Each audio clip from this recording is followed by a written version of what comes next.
안녕하세요, 여러분. 날씨가 점점 추워지고 있고요. 그 다음에 요즘 코로나가 자꾸 퍼지고 있어서 좀 걱정이 되죠. 이번 주는 그 동양미술사 제14주차입니다. 이번 주는 강의가 이제 진행되는 마지막 주고요. 다음 주에는 이제 기말고사가 시행이 되면서 이번 학기가 이제 종강이 될 예정이에요. 벌써 한 학기가 다 가기는 했습니다. 그동안 이제 수업 듣느라고 너무 고생 많으셨죠. 마지막 수업이니까 열심히 들어주세요. 이번 주 동양미술사 14주차는 청대의 미술이고요. 그 다음에 이제 1주차, 1차시, 2차시, 3차시, 3차시로 나누어져 있는데 제 1차시에서는 청대의 역사적 배경, 만주국의 성립 과정, 그 다음에 이제 자금성에 대해서 이제 살펴보고요. 그 다음에 이제 제 2차시에서는 이제 청대의 회화 중심으로 이제 살펴볼 예정이고요. 그 다음에 마지막에 제 3차시에서는 그 공예하고 도자기를 포함한 공예하고 그 다음에 이제 그 불교 미술, 특히 이제 티베트 불교 미술을 이제 청대 황실에서 받아들였기 때문에 그 부분에 대해서 이제 좀 살펴보도록 하겠습니다. 이게 3차시로 나누어져 있고요. 이번 시간은 그 14주차 제 1 강의가 되겠습니다. 보통 역사서나 개설서에서 보면은 1644년부터 청나라가 이제 시작이라고 하는데요. 1644년은 이제 명나라의 마지막 황제가 죽은 연대가 돼요. 그리고 실제로 청이 건국한 거는 그보다 조금 더 일찍 시작이 됩니다. 그래서 여러분들 1636년에 우리나라에서 이제 병자호란이 일어나는데 그 병자호란을 일으켰던 것이 이제 청이라고 알려져 있긴 하지만 실제로는 청이라기보다는 만주국을 선포한 이 숭덕제라는 사람이 이제 선포를 했습니다. 청을 건국한 사람은 왼쪽에 보고 있는 이 누르하치라고 이제 부르는 이분이 누르하치인데 원래 이제 그 당시에 누르하치는 여진족 출신이죠. 여진이라고 부르고요. 그 다음에 여진족을 보통 한자로 쓰면 여진이라고 하고 발음으로는 주신이라고 얘기를 했어요. 그래서 주신이라는 말을 쓰다가 그 다음에 이제 만추라는 말을 쓰는데 이 만주라고 하는 말이 이제 그 다음에 나와요. 지금 우리가 그 중국의 동북 지역들을 이제 그 만주라고 많이 해서 만주가 지명이라고 생각을 하는데요. 실제로는 여진족이 이 숭덕제 연간에 1635년에 만주로 이름을 바꾸기 때문에 자기네들을 만주라고 스스로 부르거든요. 그래서 만추기아라고 하는 거는 그 청나라, 그러니까 대청이라고 하는 그 중국식 용어가 나오기 이전부터 이제 그 여진족들이 나라를 건설하면서 세웠고요. 이 누르하치가 처음에 건설한 나라는 이름이 후금이라고 이제 보통 알려져 있죠. 1616년에 후금을 건설을 해서 이 사람이 이제 청나라의 태조입니다. 지금 그림들은 다 청나라 때 이제 그 황제 초상으로 그려졌고 고궁박물관에 이제 소장이 되어 있는 건데요. 이 청나라는 그 중국 그 동북 지역 우리나라 위쪽에 이제 지금 현재로 만주라고 부르는 그 만주 지역에 이제 널리 퍼져 있었던 그 여진족 일파인데 그 일파들을 이제 누르하치가 통일을 하면서 1616년에 이제 그 후금이라는 나라를 건설을 하고 자기가 이제 왕이 처음으로 되는데요. 그러면서 이제 그 이듬해 두 해 지나서 1618년에 명나라에 선전포고를 하고 이제 명나라 전쟁을 하기 시작을 합니다. 그때 이제 명나라에 선전포고를 했던 제일 큰 이유는 누르하치의 아버지와 할아버지가 이제 중국 명나라 에 의해서 이제 살해당하거든요. 그래서 그거에 대해서 이제 한 거를 하면서 이제 후금을 건국을 했는데요. 결국 1621년에 현재 심양을 중심으로 해서 이제 그 나라가 계속 커지기 시작을 하고요. 심양이 이제 그 청나라의 첫 번째 수도로 자리를 잡게 됩니다. 그래서 지금 그 심양에 가시면 심양 고궁이 있는데 그게 이제 이 청태조 이후에 이제 북경으로 내려오기 이전에 있었던 궁이라고 생각하시면 되고요. 북경으로 내려오고 난 다음에도 이게 심양궁으로 이제 많이 왔다 갔다 해요. 이 사람들은. 예, 그래서 이제 누라지가 첫 번째고요. 이 사람들은 원래 그 애신강라 씨라고 한자로 이제 많이 기록이 돼 있는데 애신강라라고 하는 말은 이 만주어의 그 아이신기요로라고 하는 말을 그대로 한자로 표기해서 애신강라가 된 거고요. 여기서 기요로라고 하는 이름이 이제 이 사람이 원래 성씨라고 보시면 돼요. 기요로 씨족인데 기요로가 워낙 많으니까 이게 그 자기가 왕이 되고 난 다음에 앞에다가 아이신이라는 말을 붙여서 아이신 기호로 씨족이라고 이제 부르는데, 아이신이라고 하는 말이 바로 황금의라는 뜻이에요. 그래서 황금의 기호로라는 이름을 가지고 이제 그 씨족에서 황실이 이제 계속 유지가 되는데요. 첫 번째 태조인 누르하치 다음에 두 번째가 이제 이 홍타이지라고 하는 사람이에요. 이 홍타이지는 1592년에 태어나서 1643년에 이제 죽었는데, 이 누르하치가 1626년에 죽고 난 다음에 이제 그 왕이 되는 사람이고요. 이 홍타이지 때 우리나라에 이제 그 1635년에 만주국을 선포하고 맨 처음에 하는 게 1636년에 우리나라에 들어와서 그 병자호란을 일으키게 되죠. 병자호란이 1년 동안 37년까지 이어지면서 나중에 이제 뭐 삼전도에 뭐 굴욕이니 뭐 이런 게 나오는 게 다 이 병자호란 때죠. 그래서 이 숭덕제라고 하는 홍타이지라는 이름으로 더 널리 알려져 있는 이 숭덕제가 두 번째 황제가 되고요. 이 사람이 이제 북경 쪽으로 계속 진군해서 들어가다가 북경을 점령하기 직전에 이제 갑자기 죽어요. 1643년에. 그래서 왜 죽었는지는 뭐 아마 천연두로 죽었대나 뭐 이랬던 것 같은데, 여하튼 병으로 갑자기 죽게 되고요. 1643년에 이 사람이 죽은 다음에 이제 뒤를 이어받은 사람이 청나라 이제 세 번째 황제인 순치제가 되겠습니다. 숭덕제의 뒤를 이어서 1643년에 즉위를 한 순치제, 왼쪽에 있는 사람인데, 이 사람은 이제 그 1644년에 이제 자금성으로 이제 들어가고, 명의 이제 마지막 황제가 이때 죽게 됩니다. 그래서 자금성에 들어가서 이제 그 천하의 뜻을 명을 뒤어서 청이 이어받는다는 걸 선포한 첫 번째 황제가 돼서, 보통 이제 여기서부터 청이 이제 명을 뒤어서 청이 들어가는 시기가 이 1644년이라고 많이 나오는데요. 실제로 이 사람은 즉위가 그보다 더 먼저 했었고요. 이 사람 세 번째, 그 청나라의 3대 황제라고 이제 기억하시면 되겠습니다. 이 사람은 이제 이미 이제 명나라 말기부터 이제 북경에 들어와 있었던 서양 선교사들하고 교류하는 것을 상당히 좋아한 편이었고, 서양 선교사들을 이제 자기의 상담력으로 이제 삼아서 그 서양의 과학 기술들을 받아들이는데 굉장히 그 애를 많이 썼다고 알려져 있는데요. 그래서 이제 서양의 영향을 받으면서 화포를 개발을 한다든지 천문학과 과학을 발전시키다든지 뭐 이런 일들을 했었다고 알려져 있습니다. 이 순치제의 경우에는 이제 그 중국으로 내려왔기 때문에 자기네들하고 언어와 풍습이 다른 한족을 통치하는 데 있어서 강경책과 유화책을 모두 썼던 사람으로 알려져 있고, 이후에 청나라의 모든 황제들이 순치제의 그 방식을 따라서 그 만주어와 한어를 병용해가면서, 그리고 거의 모든 문서가 만주어와 한어를 병용을 합니다. 그래서 그 병용하고, 그 다음에 한족들이나 뭐 외국인들도 등용을 해서 이제 그 나라를 통치해 나가기 시작을 했는데요. 뭐 결정적으로는 이 사람의 경우에는 일단 전 국민한테 1645년에 치발령이라고 하는 거를 내려서 이제 모든 사람들이 전부 다 그 만주 복식을 따르게 했어요.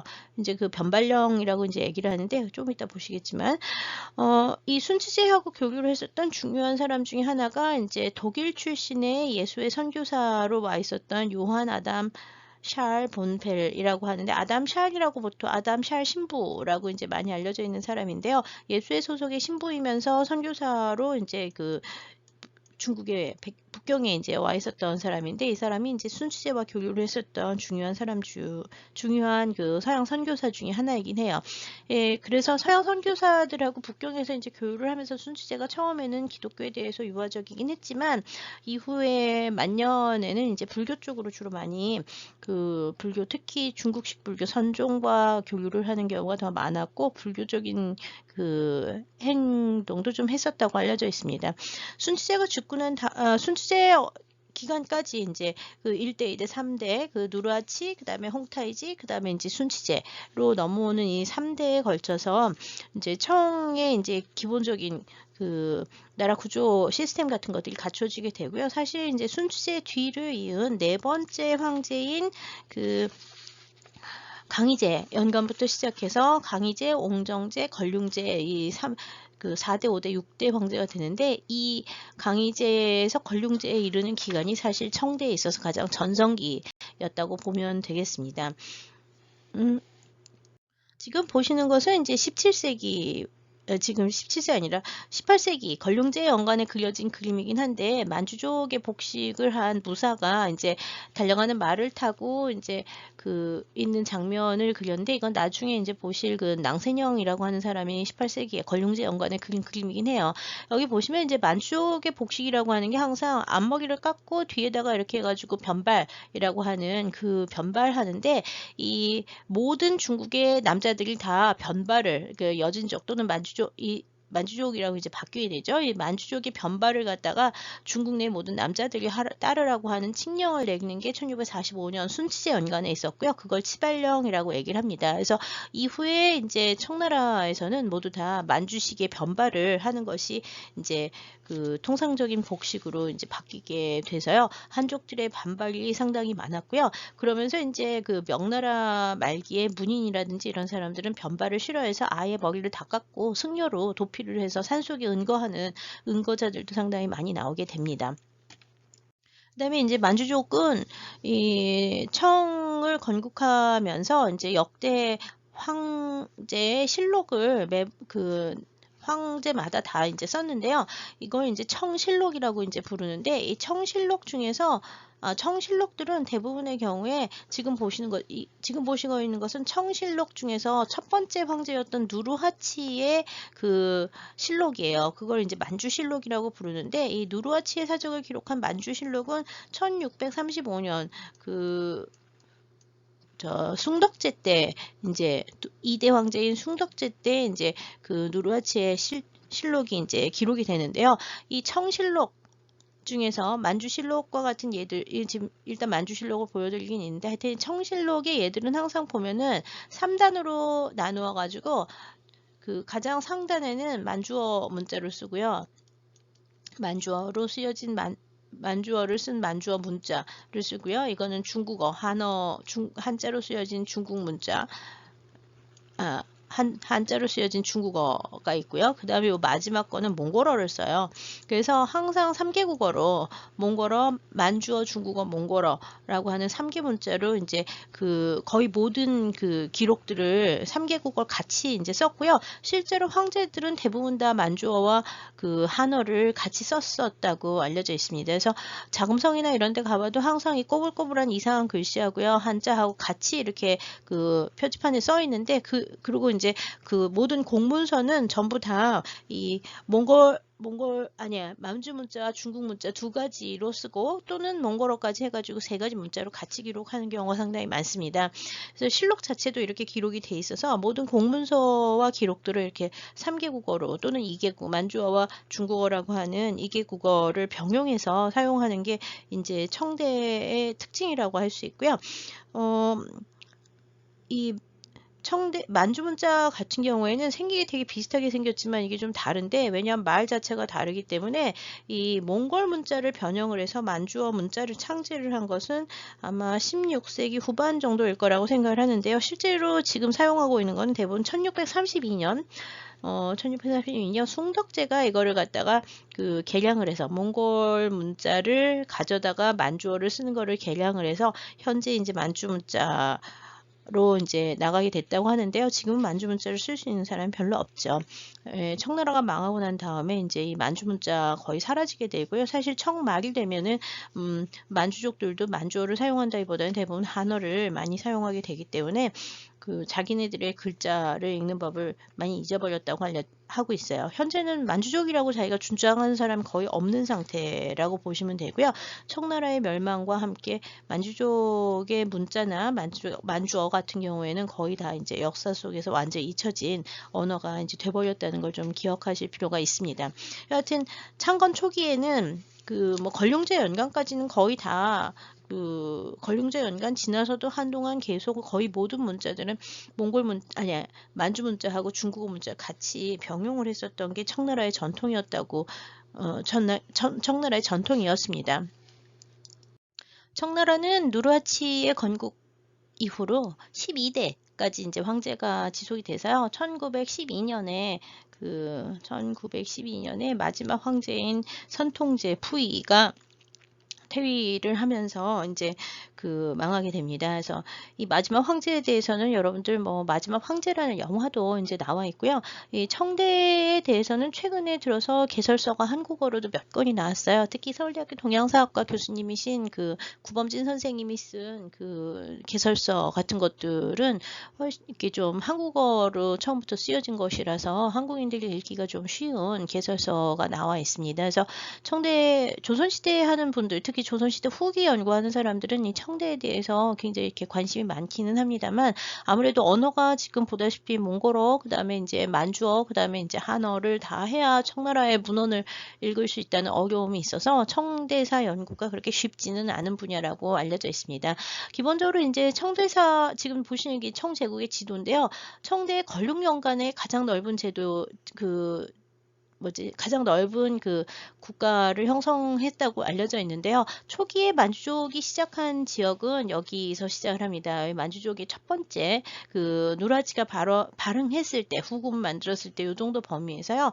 이 숭덕제, 이대인 숭덕제가 죽을 때 북경까지 못 들어왔거든요. 그래서 이대인 숭덕제가 이제 다스렸던 지역이 이 정도. 그리고 이제 조선은 이제 사대를 하는 나라로 청이 이제 생각을 했죠. 그러고 난 다음에 이제 순치제 연간부터 시작을 해서 남하를 해가지고요. 이 대체로 요 일대까지 이제 들어오는 게 확장을 해서 순치제와 그 다음에 그 뒤에 강희제 연간에 대부분 이 남쪽 지역들이 점령이 됐고요. 그 다음에 마지막에 여기 외몽골 지역과 그 다음에 이제 신강 지역, 그 다음에 이제 여기 티베트와 청해성 일대 준가르 지역까지 이제 들어가게 청해 영역으로 들어가게 되는 거는 맨 마지막 단계인 걸룡연간에 이제 청의 영역이 이렇게 넓어진다고 보시면 돼요. 그래서 단계는 지금 색깔로 보면은 여기 빗금 부은 데부터 해서 첫 번째 단계, 두 번째 단계, 세 번째 단계, 그다음에 마지막 단계가 있고요. 여기 보면은 이제 마지막에 이제 이 광동성 남부 지역에서 이 태평천국이라고 하는 운동이 일어나면서 이쪽 지역에서 태평천국의 난이 이제 19세기에 이제 일어나게 되는데요.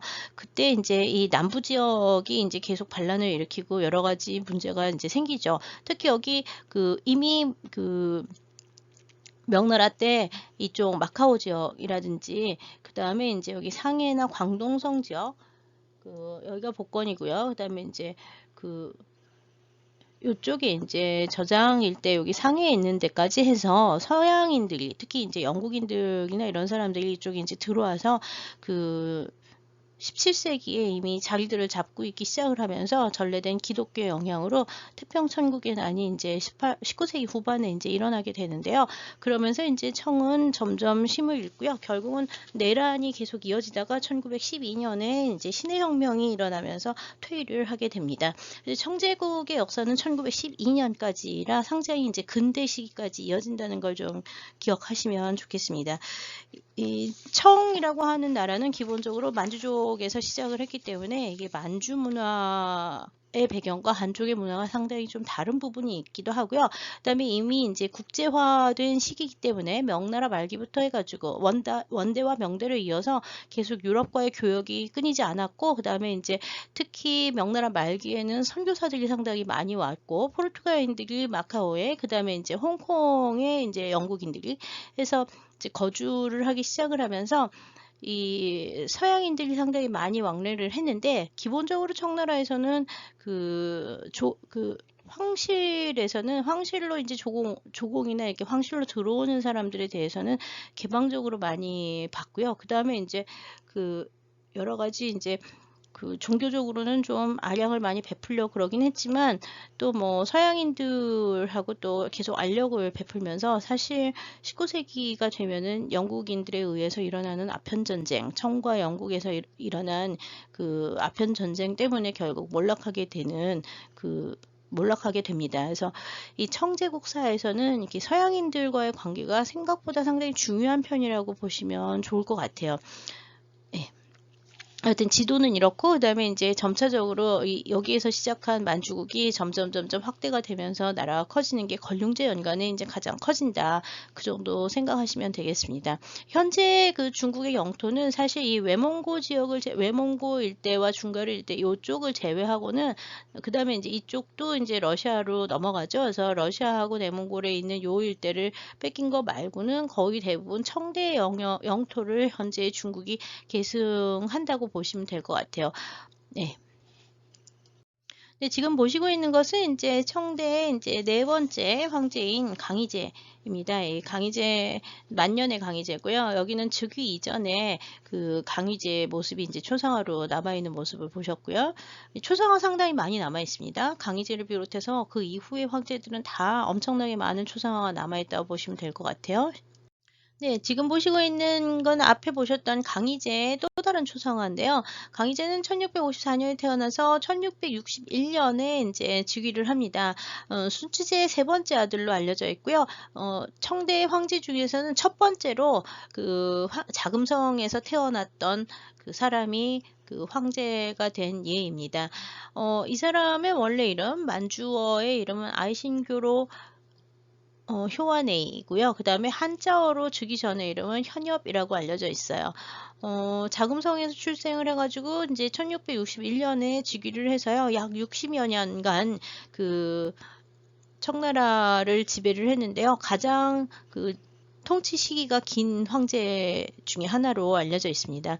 이 사람은 그 남쪽으로 이제 내려가서 6번에 걸쳐서 그 남순을 하게 되고요. 강남 지역을 갖다가 이렇게 남순이라고 하는 남쪽에 그 돌고 오는 거 말하는 거여서 강희 남순도라고 하는 그림이 이제 여러 개의 그림으로 남아 있는데, 오른쪽에 있는 강희제의 모습은, 배를 타고 가는 강희제 모습은 바로 그 강희 남순제에 그려진 그 그림이라고 보시면 되고요. 1683년에 대만을 점령을 했고 1686년에 러시아와 그 넬친스크 조약을 체결을 해서 국경 분쟁을 좀 막았고, 그다음에 이제 몽골로 직접 친정을 나가서 이제 몽골 일대를 평정하게 되는데, 몽골은 이 시기부터 시작을 해서 걸륭제 연간까지 계속 그 세를 확장을 하게 돼서요. 계속 그 만주족하고 몽골족하고 전쟁을 많이 해요. 요 시기에. 그 몽골족이 완전히 그 만주족이 이제 복속을 하는 시기는 이 사람의 손자인 그 걸륭제 연간이라고 보시면 되고요. 이때 이제 중요한 거는 그 7대 달라이라마가 되는데, 7대 달라이라마가 되는데, 강희제 연간에 이제 1721년에 그 티베트의 달라이라마를 이제 그 청으로 초청을 해가지고 그 황제 스승으로 이제 또 역시 삼으면서 티베트를 복속을 시킵니다. 그래서 티베트가 이제 청나라의 이제 좀 되게 애매해요. 몽골과 티베트는 복속이라는 말을 쓰긴 하는데, 여기 이제 계속 그 자기네 왕들이 따로 있고요. 티베트에서 달라이라마가 계속 최고의 권위를 누리는데, 그래도 이제 청황제하고 계속 그 청황제 밑에 조공을 들인다 그래야 되나? 그러니까 정치적으로는 그 청나라의 황제를 이제 그 황제로 인정을 하고, 그리고 이제 실제적으로는 각 지역에서 이제 자치를 하면서 조공을 바친다거나 아니면 교류를 계속하는 그런 시기고, 그 다음에 이제 그 뭐라 하지, 볼모들을 이제 하나씩 보내서 여기 이제 그 북경에서 이제 키우게 돼서요. 이 시기부터 시작을 해서, 강희제 연간부터 시작을 해서요. 티베트에 이제 있었던 티베트 불교 또는 장전 불교라고 하는 티베트식 불교가 이제 그 북경 일대에 황실을 중심으로 해서 크게 이제 퍼지게 됩니다. 강희제 연간부터는 뭐 도자기도 많이 발전을 하고 회화도 상당히 많이 남아있고, 그래서 뭐 남아있는 유물들이 상당히 많습니다. 지금 북경의 자금성에 있는 유물들의 대부분이 다 강희제 연간부터 시작해서 걸륭제 연간까지 만들어진 유물들이 상당히 많다고 보시면 될 것 같아요. 네, 지금 보시고 있는 거는 그 강희제가 이제 강남에 이제 그 순행을 하러 나갔던 그 강의 남순도의 이제 일부인데요. 강의 남순도는 자금성을 떠나가지고 그 운하를 지나서 이제 그 남쪽까지 나가는 그림들이 12권의 화폭으로, 긴 화폭으로 그 궁정 화가들에 의해서 그려졌고요. 현재 그것들은 이제 여러 군데로 반출이 돼 있어서 다 북경에 남아있지는 않습니다. 일부만 여기저기에 이제 남아있다고 보시면 되고요. 그 중에 일부 사진, 북경 이제 출행하는 장면을 이제 여러분 잠깐 보시고 있습니다. 강희제의 손자이자 옹정제, 그 강희제의 뒤를 이은 강희제 아들이 옹정제예요. 그래서 이 강희제의 손자이면서 동시에 옹정제의 네 번째 아들이었던 걸륭제가 이제 그 강희제 아까 네 번째, 옹정제가 다섯 번째, 걸륭제 여섯 번째 황제로 이제 즉위를 하는데, 걸륭제 연간이 사실은 중국 청나라에 있어서는 가장 그 뭐라지 국토도 제일 넓고 문화도 제일 발달하고 풍요로운 시대라 제일 화려하고 그 아주 강력했던 시기라고 이제 알려져 있습니다. 이 걸륭제는 강희제, 옹정제, 걸륭제 셋이 다 워낙 부지런한 황제들이고 욕심도 많고 그다음에 직접 나가서 뭐 문무를 다 겸비했던 황제들로 이제 많이 알려져 있는데요. 1735년에 아버지가 죽고 난 다음에 이제 이어서 즉위를 했고, 그다음에 이제 사고전서라고 하는, 지금 이제 사고전서가 중국 역사 연구할 때 제일 중요한 그 역사서라기보다 이렇게 집대성한 판본들인데, 이 사고전서를 편찬을 했고요. 그 다음에 이제 직접 자기가 이제 원정에 나가서 10차례에 걸쳐서 10차 원정을 해외로 나가서, 그래서 이제 뭐 중가로도 정복하고 몽골도 정복하고 뭐 어디도 정복하고 해서 10번의 정복을 모두 다 승리로 이끌어서 청나라의 그 광대한 영토를 획득한 사람이 걸륭제이기도 합니다. 그리고 또 수집광이라서 굉장히 책도 많이 모으고 뭐 벼루도 많이 모으고 뭐 도자기도 많이 모으고 그림도 많이 모으고 뭐 이래서 모은 것도 엄청 많아요. 그래서 왜 송나라 때 휘종이 굉장히 많이 모아서 그걸 갖다가 자기 뭐 카탈로그 만들고 이랬다는데, 걸륭제가 만든 건 뭐 휘종이 만든 거에 몇십 배가 되기 때문에 정말 많아서 거의 대부분 뭘 하다 보면 다 걸륭제가 이제 수집하고 정리해 놓은 목록집들, 책들 뭐 이런 것들이 많습니다. 지금도 그래서 그 중국 역사 연구를 할 때도 이 걸륭제의 수집품들이 굉장히 중요한 역할을 하고 있고요. 고궁박물관, 북경에 있는 고궁박물관, 그다음에 북경에서 분리돼서 나간 그 대만의 고궁박물관에 있는 대부분의 유물들이 다 걸륭제 연관에 수집된 거라고 보시면 될 것 같습니다. 좀 전에 앞에서 말을 타고 그 갑옷을 입은 그 걸륭제와 그 다음에 이제 그 강희제를 보셨는데요. 지금 보시고 있는 갑옷은 걸륭제가 입었던 갑옷이라고 하는 것이 이제 지금 고궁에 전해지고 있는 것을 보여드리고 있어요. 여기 보시면 이제 금색으로 번쩍번쩍하게 장식을 해서 보석을 받고 이런 화려한 그 보석 장식의 갑옷을 황제가 착용하고 있었다는 게 실물로 이제 남아있죠. 걸륭제 연관하다 보면 그림으로 남아있는 게 실물로 다 남아있어가지고 진짜 재밌는 게 많습니다.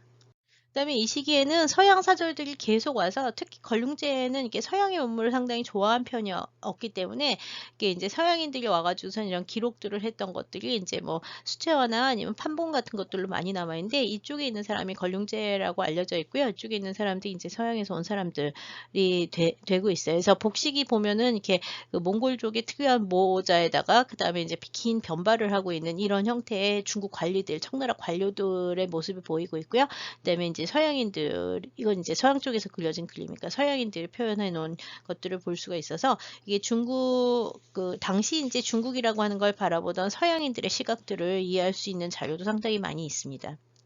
걸륭제 연간에 이제 그 걸륭제의 이제 생활을 그린 그 황실 생활도는 상당히 많이 남아 있고요. 그거는 이제 다 고궁박물관에 이제 소장이 돼 있는데요. 아마 당시에 궁정 화원들이 그렸을 거라고 추정을 하고 있어요. 지금 보시는 두 점 그림은 전부 다 걸륭제의 이제 순행 장면, 그 다음에 사냥 장면 같은 것들이 그려져 있는데요.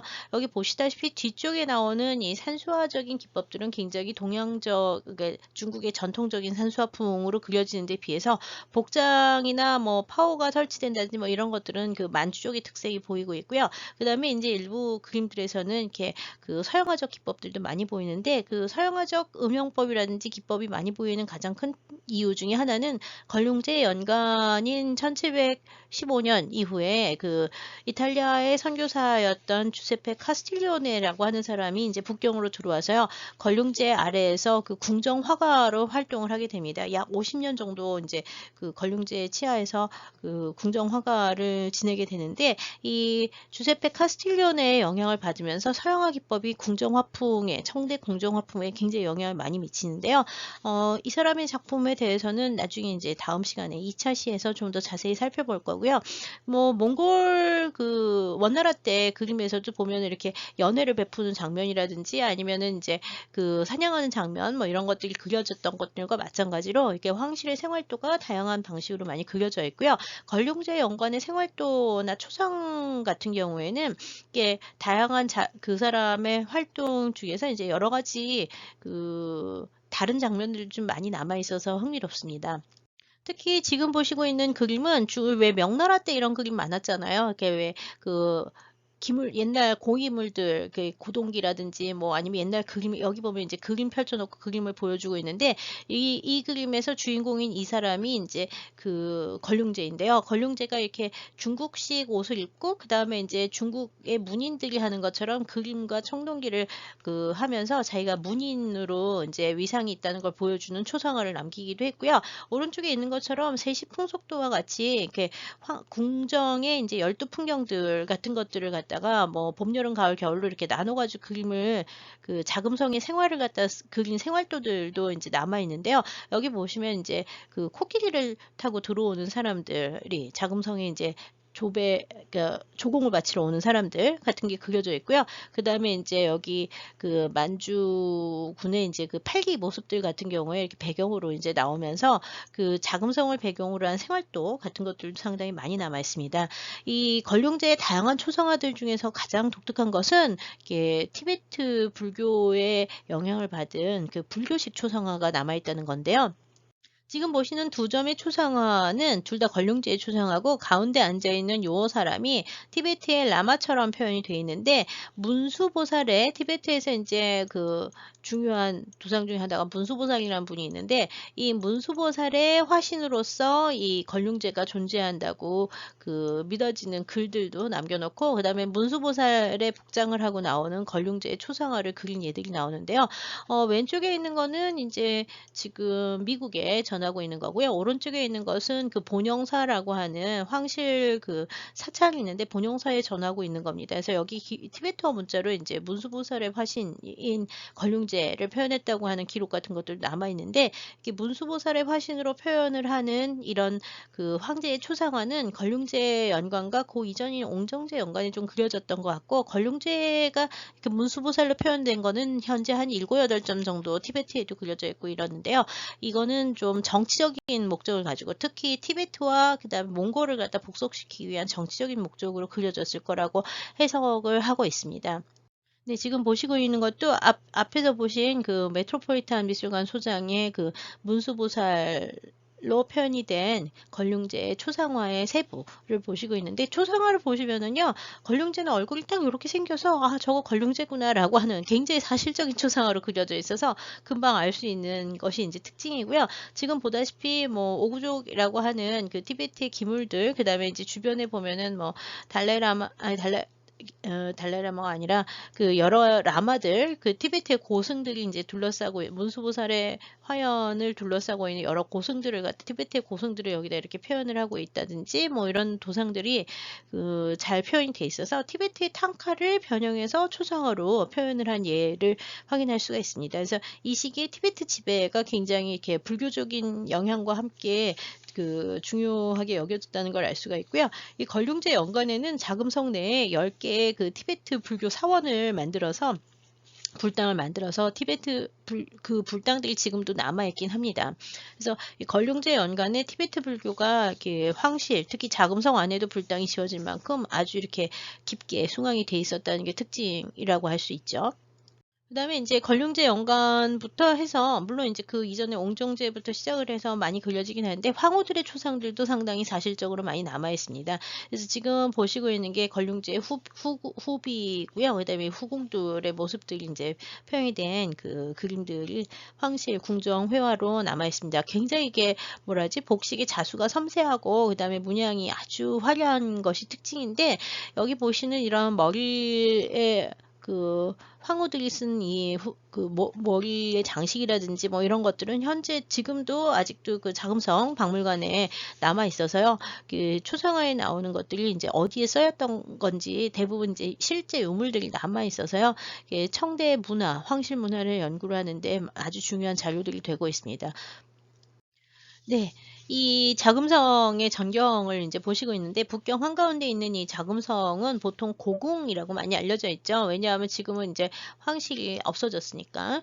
이 옛날 그 명대 청대에는 자금성이라고 이제 불렸는데요. 자금성의 경우에는 지금 좀 이따 평면도도 보긴 하겠지만 사람들이 대부분 천안문 광장이 이쁘다라고 얘기를 하지만 사실 자금성의 입구는 여기 있는 오문입니다.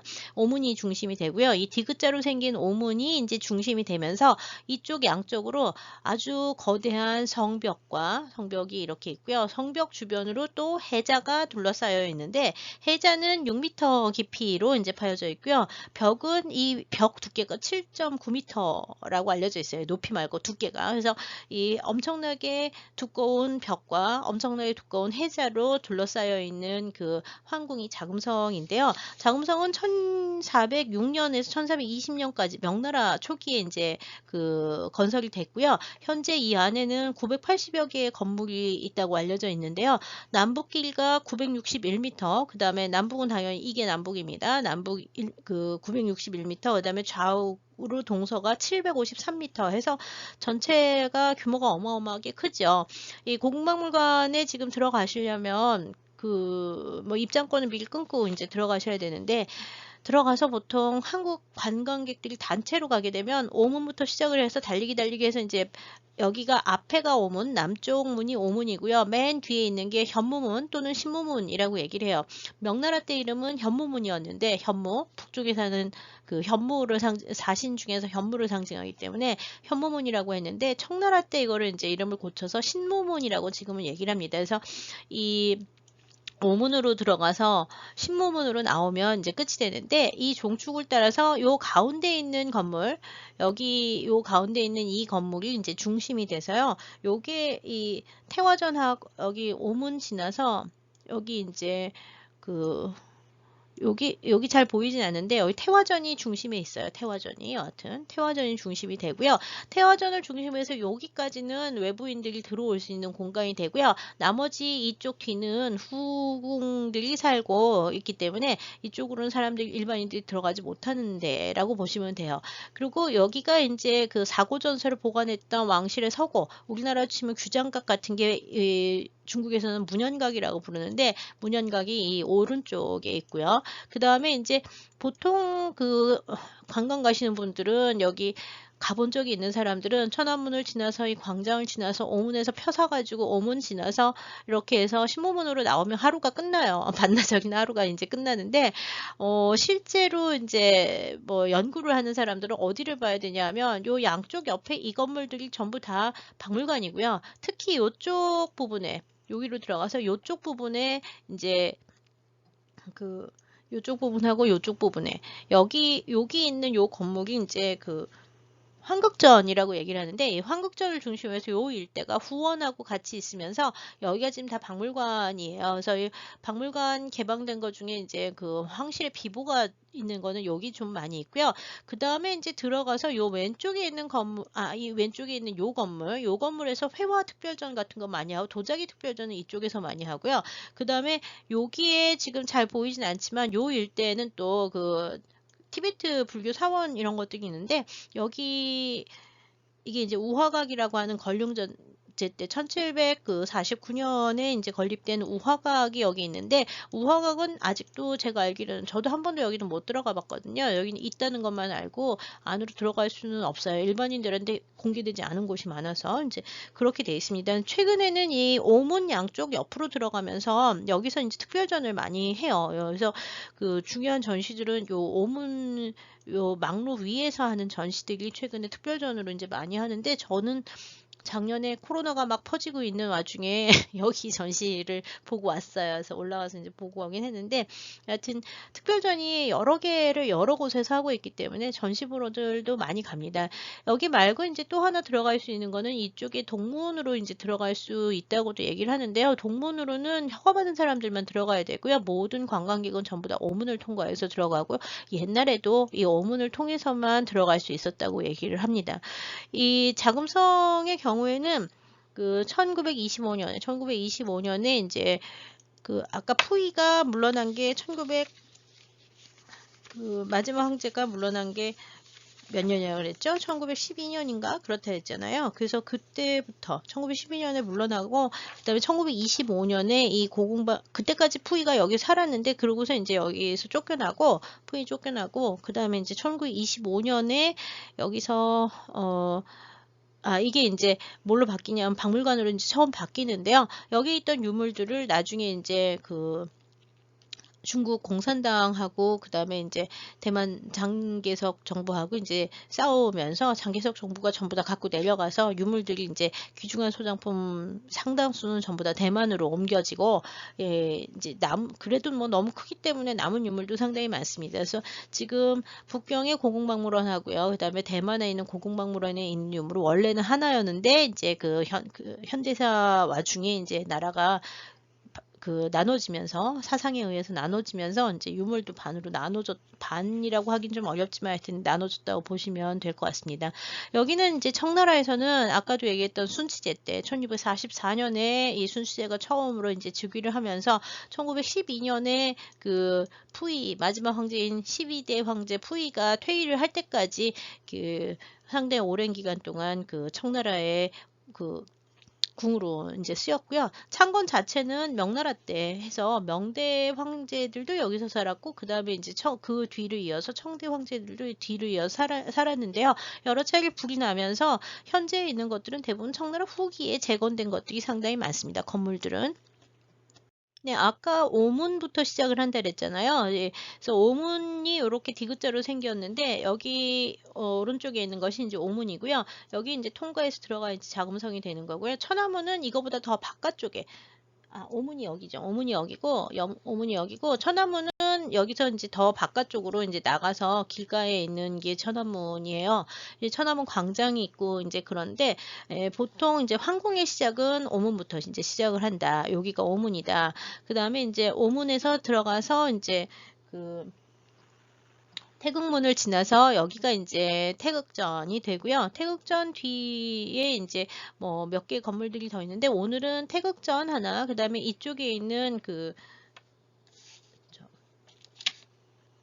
황극전 이렇게 보는데 황극전 역시 원래부터 있던 건물이긴 하지만 걸륭제 연간에 이제 대부분 다 개수를 해서 걸륭제가 자기 할아버지보다 오래 즉위할 수 없다고 일찍 퇴위를 하거든요. 강희제 치세만큼 하고 난 다음에 퇴위를 하고 난 다음에 뒤에 이제 그 상황으로서 계속 다스리는데 그때 여기를 이제 자기가 있는 거처로 계속 고쳤다고 얘기를 해서 이 황극전 여기 이제 황극전 보고요. 그 다음에 이제 여기 아까 왜 불당이 있었다 그랬는데 불당이 여기도 하나 있고 여기도 하나 있고 중요한 거 여기 두 개가 제일 중요한데 둘 다 개방이 돼 있지는 않아요. 우화각의 내부를 잠깐 볼 겁니다. 그래서 여기 오문에는 문이 세 개가 있어서 원래 이 오문 가운데 문은 황제만 이제 다닌다고 하는데 지금 뭐 그렇지는 않죠. 네, 지금 보시고 있는 게 이제 황제가 이제 업무를 받다고 하는 태화전의 이제 전경 보시고 있고요. 태화전의 내부에 들어가면 그 당시에 이 태화전 안에 있는 황제의 옥좌가 이제 남아 있는데 여러분 마지막 황제라고 하는 유명한 영화 청나라의 마지막 황제인 부위의 일생을 다룬 마지막 황제라는 영화를 보시면 여기서 이제 늙은 부위가 여기 와가지고 뒤에서 자기가 어렸을 때 넣어놓은 뭔가를 꺼내는 그런 장면을 볼 수가 있어요.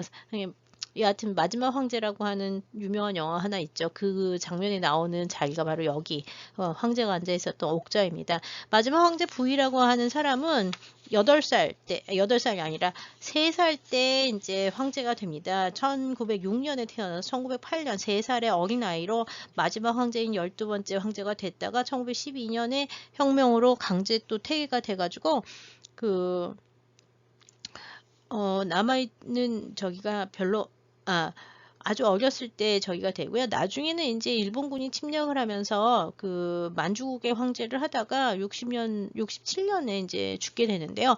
부위의 다른 이름은 선통제라는 이름으로도 알려져 있습니다. 황제 때 이름은 선통제예요. 그 마지막 황제 라스트 엠퍼러라고 하는 영화를 한번 시간 나시면 한번 보세요.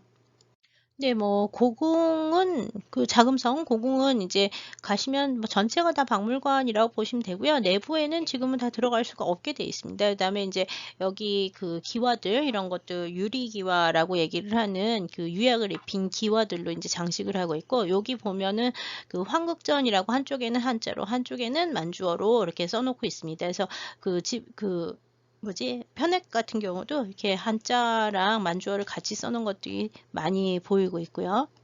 네, 지금 보시는 건 다 걸륭제 연관의 그 장식이 된 황극전 내부인데요. 걸륭제가 거처를 하는 곳으로 이제 만들면서 내부에는 황실 그 어디냐 태화전하고 똑같이 그 용을 이제 구룡천정을 이제 장식을 하고 있는 게 특징이라고 할 수 있죠.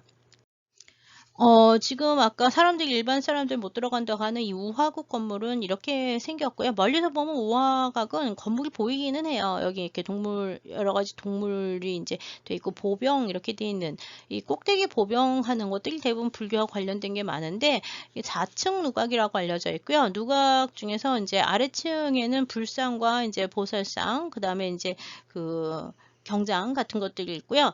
그 다음에 칠보 같은 거 이렇게 뭐 엄청 너무 많아서 얼마나 있는지도 모르겠어요. 그래서 여기 보면 이게 다 불상이잖아요. 그래서 이렇게 불상들 이제 표현을 해놓고 있고요. 이 티베트 불교 양식으로 이제 따라서 만들어져 있는 것들을 볼 수가 있고, 그 다음에 이제 4층 올라가면 지금 보는 것처럼 이렇게 티베트 불교의 특징인 그 남녀 교합상들 같은 것들이나 여러 가지 이렇게 차크라를 비롯한 의료용품들, 그다음에 탕카라고 해서 이렇게 벽화들 이제 벽화 아니라 이런 거는 보통 종이나 비단에 그려서 붙이는 그림들인데 이런 그 불화들이 이제 같이 있는 것들을 볼 수가 있다고 합니다. 우화각은 걸륭연간 1749년 티베트의 달라이라마를 모셔오면서 이제 황실 내 건물로 이제 만들어졌다고 알려져 있고요. 지금 이 우화각 말고 몇 개 건물들이 더 있는데 티베트 불교 미술 대부분 다 이 황실하고 관련된 것들이 많고 18세기에 주로 만들어져 이렇게 티베트 불교 미술의 영향을 받은 청대 불교 미술들은 전부 다 18세기 걸륭연간에 만들어진 게 좀 많다고 보시면 될 것 같습니다. 그 외에 이제 지금 보시는 것처럼 뭐 그 황실에 있었던 의례들 같은 것들이 이렇게 기록화로 많이 남아 있고요. 아까 얘기했던 거랑 세시 풍속도 같은 것들이 그려져 있는데 이거는 1738년 걸륭연간에 그려진 겨울에 이제 등 켜놓고 왜 눈이 하얗게 나와서 지붕들이 하얗게 보였죠. 그래서 겨울에 이제 등 켜놓고 하는 황실의 의례를 그렸는데 여기 있는 사람들이 이제 황제 걸륭제가 표현이 되어 있습니다. 그다음에 여기 있는 사람들은 후궁들 이렇게 세부가 표현이 되어 있고요. 뭐 어린이가 놀고 있는 장면 뭐 이런 여러 가지 장면들이 상당히 많이 복잡하게 그려져 있습니다. 황실에 이제 후궁을 이렇게 단독 초상화처럼 그려놓은 것은 이 지금 보고 있는 웅정제 연간의 후궁 그림들이 있는데요. 보다시피 황실의 생활 모습들을 이해하는 데에도 굉장히 중요한 자료가 되고 시각 자료가 되고 있고요. 뭐 이 아주 청나라스러운 그 미인들의 모습들이 이제 표현이 되어 있습니다. 네, 그중에서 이제 거울을 보고 머리를 손질하는 후궁의 모습을 보시고 있고요. 여기 보이는 이런 머리 장식이라든지 아니면 여기 보이는 괴석이라든지 뭐 이런 것들은 지금도 그 고궁 안에서 묘사한 예물들이 많이 남아있는 걸 확인할 수가 있습니다. 나중에 이제 공예하던 3차에서 좀 이런 장신구들을 보실 거고요.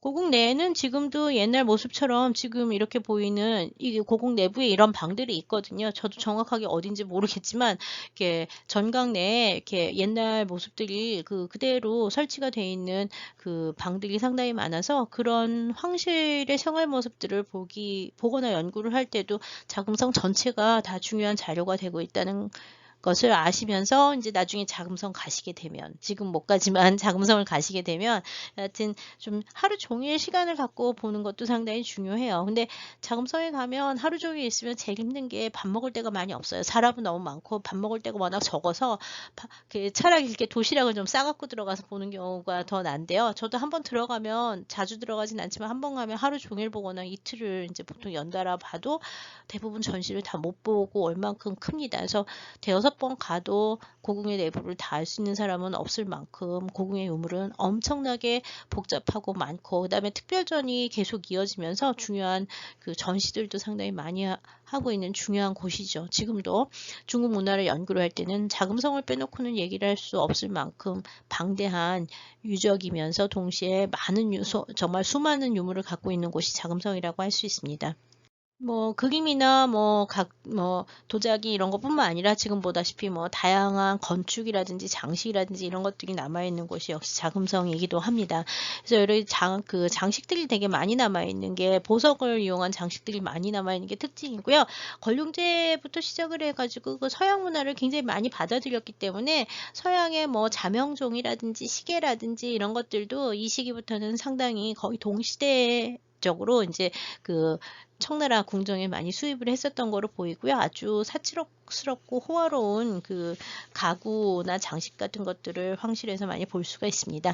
여기까지 해서 그 청나라 황실의 역사와 그 다음에 이제 자금성을 중심으로 해서 황실 문화에 대해서 첫 시간에서 이제 살펴보았고요. 다음 두 번째 2차 시에서는요, 청대의 이제 회화에 대해서 살펴보도록 하겠습니다. 네, 1차 시는 이것으로 마치겠습니다. 감사합니다.